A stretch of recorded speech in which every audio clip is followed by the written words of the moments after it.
Okay, so we were working on the 5.09 lesson, and we left off right here from Veracruz to Mexico City. With California and New Mexico in American hands, President Polk set in motion the final campaign intended to strike a crushing blow against Mexico, taking control of the capital, Mexico City. First, General Winfield Scott led a campaign against Veracruz, a major trading port in the Gulf of Mexico, I bet it's going to say. Gulf Coast. Okay. From there, he was to proceed inland and capture Mexico City. The highest ranking officer in the American Army, Scott was a superb military planner. He organized the first amphibious assault in American history using naval resources to launch a land based campaign. In February 1847, more than 10,000 American troops reached land on custom-designed surf boats. Once on solid ground, Scott's men dug trenches, embedded large guns, and laid siege to the port city. Cut off from food and outside supplies, the Mexican commanders surrendered after 3 weeks. Having secured Veracruz, Scott began the 300-mile march to Mexico City. He reached the capital in late August 1847. Santa Anna's forces outnumbered Scott, so the Mexican commander decided not to launch a direct attack. Instead, he followed the advice of several junior officers, including Robert E. Lee, to take control of nearby towns. In mid-September, with Santa Anna's troops in disarray, Scott ordered his troops to enter Mexico City. On September 14, 1847, Santa Anna surrendered. And here's a nice little story that goes through the Marine Corps and where you get the Marine Corps hymn. So it's kind of an interesting little side note if you have time to read through that. The Mexican Secession. In February 1848, American and Mexican negotiators signed the Treaty of Guadalupe Hidalgo. The treaty established the Rio Grande as the southernmost border of Texas. In what is known as a Mexican cession, Mexico gave up all of California and New Mexico to the United States. In return, the United States agreed to pay the cash-strapped Mexican government $15 million and to assume responsibility for millions of dollars in debts owed by Mexico to American citizens. The treaty also gave the United States additional territory in present-day Arizona, Utah, Nevada, and parts of Colorado and Wyoming. The Mexican-American War was the costliest in U.S. history to that time. The war cost roughly $100 million. More than 12,000 American soldiers and sailors died, most from disease, not in battle. Mexico suffered even greater losses. While Mexico lost about half its territory, the United States vastly expanded its holdings. Fulfilling the vision of believers in manifest destiny, the country now reached from the Atlantic to the Pacific Ocean. In the coming years, the nation would have to confront a familiar and even more difficult question. Would these new lands be slave or free? The California Gold Rush. Prior to the Mexican-American War, California was sparsely populated. Around the old Spanish missions, there lived a diverse population comprised of Spanish colonists, Indians, and adventurers from the United States. In the early morning hours of January 24, 1848, a carpenter named James Marshall was overseeing the construction of a sawmill when he caught sight of a twinkle in the mud. After careful investigation, Marshall announced, "Boys, I believe I have found a gold mine." Marshall realized that he had accidentally discovered what the early Spanish explorers had searched for in vain centuries before. He informed his business partner, Johann Sutter, of what he had found. Though the two men tried to keep their discovery secret, word spread quickly, prompting the California Gold Rush of 1848 through 1849. Hence, the football team, the San Francisco 49ers, is referring to the gold rush to that area. From around the globe, more than 250,000 fortune seekers descended on California, hoping to strike it rich. They came from lands as distant as China, Australia, Chile, and Panama. Because ocean travel was the fastest way of traveling from distant parts, many were able to reach California more quickly than Sutter's American compatriots. From the United States, more than half of all the fortune seekers went overland. Starting in Missouri, some followed the northerly route along the Platte River, as the Mormons had done. Others took to the Santa Fe Trail. Gold Rush, California was a rough and rowdy place. Men here are nearly crazed with the riches forced suddenly into their pockets, explained one of the gold hunters. Another prospector described how gold was separated from the earth and gravel by washing in the pans by hand. You'd be astonished at the ease with the precious metals obtained. Any man by common industry can make $25 a day, which really wasn't so true. The life of the 49ers, as the fortune seekers came to be called, was uncomfortable at best and dangerous at worst.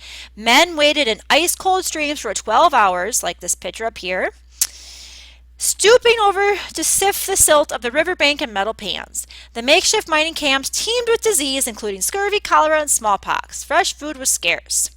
The California Gold Rush set off a population boom. San Francisco, a small trade outpost in 1847, exploded to a population of 25,000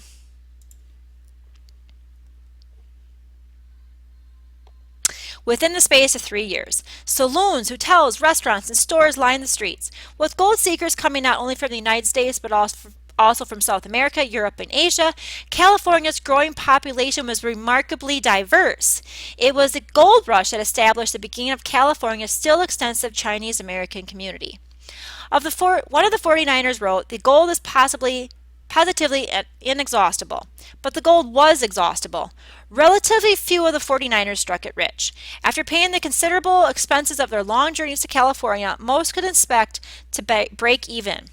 "I have seen many hardships, dangers, and privations, and made nothing by it," one 49er wrote home to his family. "But if I arrive home with my health, I shall be ever glad that I have taken this trip." So the California Gold Rush was a lot of pomp and circumstance, a lot of big talk about making it rich, but relatively few really did make it rich.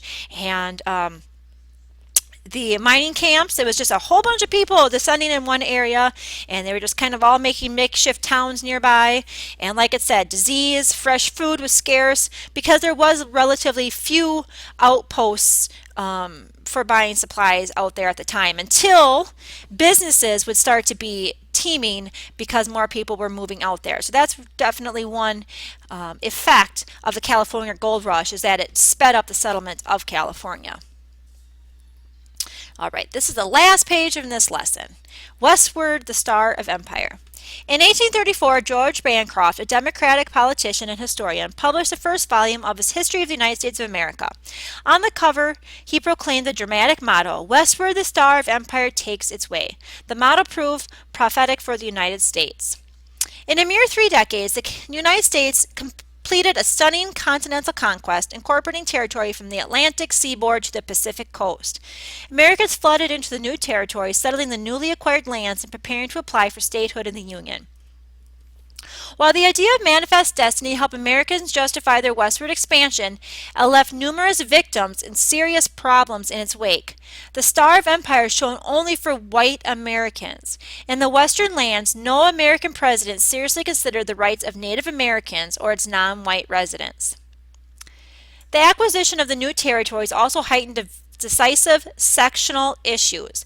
With so many settlers heading west, Congress would have to determine how to carve new states out of its acquired territories, and whether these new states would be slave or free. The debates would soon lead to irreconcilable conflict between Americans north and south of the Mason-Dixon line, which means the beginning of the Civil War. And here's I love this little side note. Always gotta love clothing history, right?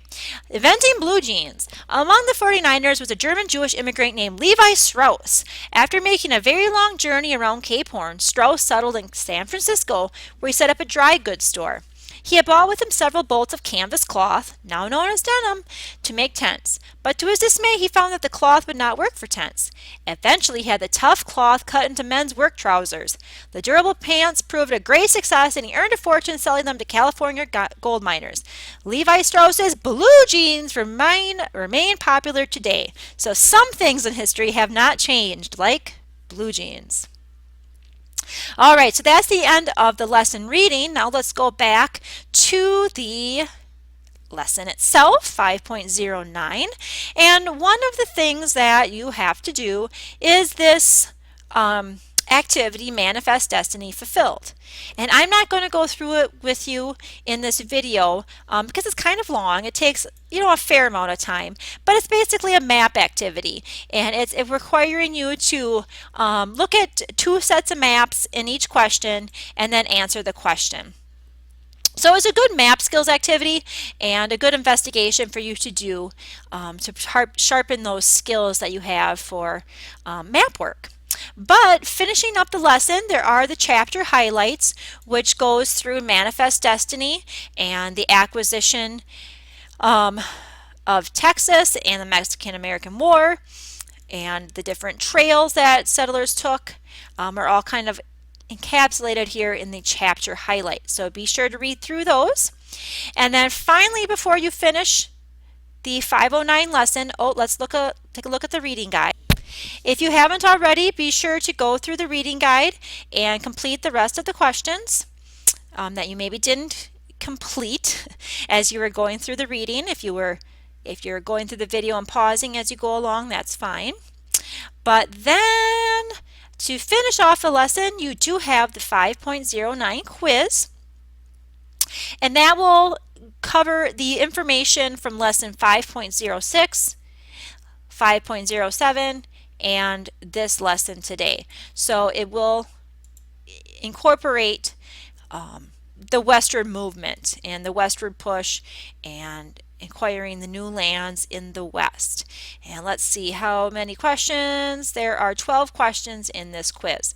So be prepared to review the three lessons, 5.06, 5.07, and 5.09 before you take the 5.09 quiz. Good luck!